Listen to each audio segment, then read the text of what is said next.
rejoice in the Lord.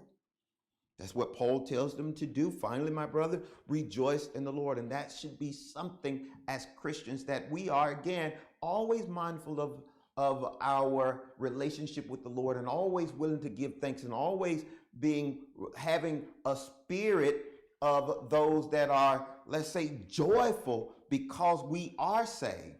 So no matter what your situation is, and I know at times this becomes difficult for people to understand, and people don't want and somewhat want to believe that Christians, we have this false joy. We're just in this make-believe world where we are just, let's say, not being realistic about our situation.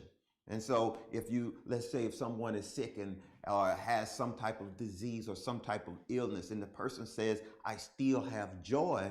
Well, for the world, they're like, well, how can you still have joy in the midst of what you're going through? That doesn't line up for them. Or the idea that sometimes as Christians, we might not have all that we would want financially. We're going through certain struggles, certain tribulations, certain trials, or whatever. And for the world, they would think that you should be down, or that you should not have a certain kind of joy.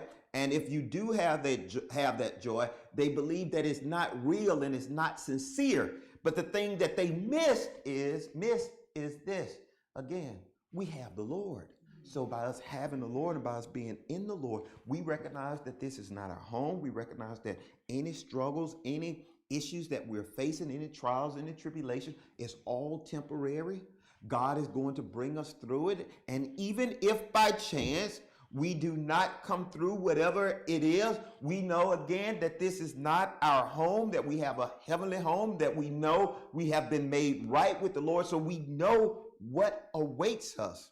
And so our joy then, again, is not based on these things that are seen, these temporary things, or our temporary situation. We recognize that in the Lord we have something that is eternal. We have this eternal hope. We have this eternal joy that's not based upon things of the world. So whether it's in opposition, or when our opponents come at us, or whether it's just in daily life, we should never be those who are walking around without joy. That goes against the Christian identity.